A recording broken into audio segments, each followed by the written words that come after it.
Opa, e aí pessoal, tudo certo? Bom dia, boa tarde, boa noite, sexta de trade no ar para a gente falar um pouquinho mais de basquete aqui agora que a temporada acabou. A gente não tá passando palpites de apostas por conta dessa situação, do contexto, né? Mas lembrando que teremos basquetebol FIBA, Copa do Mundo aí, né? Nos próximos meses para a gente poder estar matando aí, né, essa saudade de basquete, quem sabe fazendo uma graninha também. Vou tentar trazer palpite aqui para vocês também, mas enquanto o basquete em si não volta, o basquete de alto nível, digo, né, vamos falar um pouquinho de basquete. A gente fez um vídeo nessa semana, né, provavelmente foi no ar ontem, vou deixar o card aqui em cima, falando do porquê que eu acho importante, principalmente para os brasileiros que estão começando a assistir agora basquete, o título do Denver Nuggets. Mas com a conquista, né, dos Nuggets através do grande talento ali do Nikola Jokic, algum debate foi levantado, alguns debates foram levantados interessantes a respeito de quem é o melhor estrangeiro na história da NBA. Se as comparações eram muito entre Dirk Nowitzki e também ali Manu Ginobili, hoje nós temos três elementos que entram nessa briga, são eles Luka Doncic, Giannis Antetokounmpo e Nikola Jokic. Acho que esses três citados e que são dessa era moderna do basquete, muito provavelmente alguns que já passaram Dirk e Ginobili, minimamente ainda vão passar. No caso do Luka não tenho nem dúvida. Acho que o Giannis e o Jokic estão no topo, principalmente porque cada um tem um título. Mas veio a discussão no meu grupo ali de amigos, né? Onde um dos meus amigos disse que não existe comparação entre Giannis e Jokic e que o sérvio seria o melhor jogador da atualidade e, consequentemente, né, de acordo até com os argumentos que muitos falaram a respeito desse tema na internet afora, especialistas, de que Jokic era o melhor estrangeiro da história da liga. Claro, a gente está excluindo alguns jogadores ali que nasceram, por exemplo, na Nigéria, como o Hakeem Olajuwon, e representaram a seleção norte-americana, mas o fato é que eu acho que existe debate, tá? Eu já vou adiantar aqui a minha posição. Eu prefiro assistir o Jokic do que assistir o Giannis, mas eu já vou explicar para vocês por que eu acho que o Giannis ainda é mais jogador. É claro que a gente não está falando sobre esse momento. É inegável que o melhor jogador da atualidade é o Nikola Jokic. Mas eu não estou falando a respeito de estar o melhor do mundo, digamos assim. Eu estou falando de ser. Por exemplo, em alguns anos no futebol, partindo para um vocabulário que o brasileiro entende um pouco melhor, o Lewandowski já foi melhor do mundo, o Modric já foi melhor do mundo, independente de ter sido justo ou não. Todo mundo sabia que os jogadores mais talentosos da geração era Cristiano Ronaldo e Messi. Ok, isso daí não tem como negar. Era muito mais um debate sobre quem teve a melhor temporada do que realmente quem era o melhor jogador do mundo. E na minha opinião, não tem como não ser o Messi. E eu acho que é mais ou menos nesse sentido assim que eu quero falar com vocês. Mas antes da gente começar, pessoal, se inscreve no canal, deixa o seu like e comenta se vocês concordam, discordam da minha opinião, se vocês acham que o Luka é mais jogador do que Jokic, do que Giannis, ou se a gente subestimar a história de Dirk Nowitzki e também de Manu Ginobili é um erro. Mas aqui a gente vai falar de Giannis e Jokic. Meta de 50 likes para esse vídeo de hoje. E lembrando que a gente vai estar sempre falando aqui a respeito de basquete daqui para frente, não só necessariamente de apostas esportivas. Bom, eu acho que ofensivamente os dois jogadores são pelo menos próximos. Apesar da gente ter ali um Nikola Jokic com muito mais recurso e um jogo mais refinado do que necessariamente de força, digamos ali que, na sua opinião, o Nikola Jokic é um jogador ofensivamente nota 10. Na pior das hipóteses, o Giannis vai ser 8,5. Não tô falando que é isso que eu acredito, tá? Eu acho que o Giannis também é um nota 10 ofensivamente.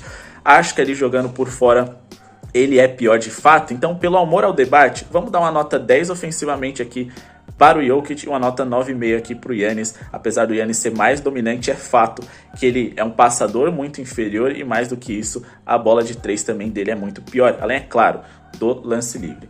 Só que, repito, a gente está falando de dois jogadores que minimamente são muito próximos ofensivamente falando. E por mais que o Giannis Antetokounmpo ele tenha menos refino e ao mesmo tempo menos repertório também, é inegável que é difícil marcar ele. Geralmente as equipes colocam ali 2 ou até fazem uma parede de 3 jogadores, como por exemplo o Toronto Raptors já chegou a fazer e outros times replicaram essa estratégia para parar o grego. Enquanto que o Jokic, muitas vezes ali apenas um marcador de alto nível em cima dele e anulando seus companheiros era o suficiente, pelo menos, para minar um pouquinho o jogo dele, mas a gente sabe que parar, aí já é outra história, o cara é imparável, né? E também tem um fato ali, né, de que ambos os jogadores dependem do seu entorno, como é na maioria dos esportes, né? Se você não tem um entorno ali afiado, é inegável que você não vai render, porque você consegue colocar dobras ali na marcação em cima de um jogador, contando com o erro dos seus coadjuvantes. Nos últimos anos o Giannis ali, né, teve problemas de lesão e de continuidade por conta de seus companheiros nos playoffs, o que fez com que eles fossem eliminados, pelo menos é isso que eu acredito. A ausência do Chris Middleton nos playoffs da temporada passada fez muita falta, e nessa temporada uma falta de sequência desse mesmo jogador, ao mesmo tempo a ausência do Giannis em outras das partidas, fez com que o Bucks fosse eliminado para uma equipe que em teoria era bem pior, no caso o Miami Heat, mas que ao mesmo tempo esse debate fosse desfavorável para o grego. As pessoas sempre pensam muito no momento, né? Ali, no momento em que o Golden State Warriors foi campeão, para muitos eles seriam imbatíveis nessa temporada mais uma vez. Da mesma forma que o fato do Jokic ter sido campeão e para muitos o melhor jogador dessa temporada, eles vão ser imbatíveis na temporada que vem, principalmente para quem acompanha basquete um pouco mais por cima ou entrou recentemente nesse universo. E eu não nego, o Jokic foi o BMVP, né, das últimas temporadas. Nessa temporada, para muitos, ele que ficou em segundo foi injustiçado, deveria ter sido pela terceira vez seguida, mas repito, ofensivamente os dois jogadores são muito próximos, mas na defesa aí eu acho que pega um pouco. Por mais que o Jokic tenha deixado uma impressão terrível ali na reta final da temporada regular, onde de fato ele largou de mão da defesa, aquilo não é o potencial defensivo dele. Eu não acho que ele é uma ameba defensiva ali, né? Não é um Trae Young, óbvio, ainda mais que ele é um jogador com porte físico muito mais privilegiado do que o Ice Trae, mas ele não é um jogador perfeito na defesa. E como eu disse, se eles são equivalentes no ataque e na defesa, eu acho que tem uma distância muito grande e favorável ao grego. Ele consegue defender todas as posições, ele é um jogador que direto vai estar ali, né, na equipe titular dos principais defensores da temporada. Ele é um jogador que pode ser um Defensive Player of the Year várias temporadas até o final da carreira dele, coisa que eu acho que o Jokic nunca será. E tendo tudo isso em vista, eu acho que esse debate ele ainda precisa existir. A gente não pode acabar com o debate, definir que um é melhor ou que o outro é melhor. Eu sempre vou parar para assistir muito mais o Jokic do que parar para assistir o Giannis Antetokounmpo. Mas eu acho que essa questão defensiva dá uma pequena vantagem para o grego, que também foi 2 vezes MVP. Em algumas temporadas eu também vejo que ele foi injustiçado nas eleições, mas acima de tudo eu acho que o fator defensivo precisa ser levado em consideração. Hoje, o melhor jogador do mundo, na minha visão, é o Nikola Jokic, mas eu acho que a gente precisa ter debate. E eu ainda acho que o Giannis, no potencial geral, ainda é um jogador que em uma boa temporada, digamos que ali, os dois jogando no teto deles, eu acho que o Giannis é superior. Então, dentro dessa comparação que eu tentei explicar para vocês até com a base no futebol, o Giannis é o Messi, na questão de ser o melhor jogador da liga, pelo menos na minha visão. E o Jokic é, digamos que, ali o Lewandowski, que quando foi campeão, né, quando foi, melhor do mundo, ele é o jogador que estava melhor do mundo. Deu para entender?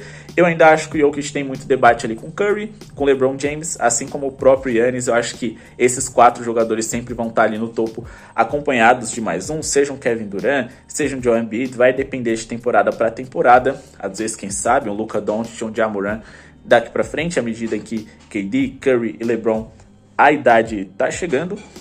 Mas ao mesmo tempo, repito, eu acho que existe sim debate. Não sei se muitas pessoas acreditam que o Jokic é o melhor e ponto, mas eu acho que foi interessante trazer essa conversa aqui, principalmente porque as pessoas estão muito hypadas, né, com a situação do sérvio que foi campeão merecidamente.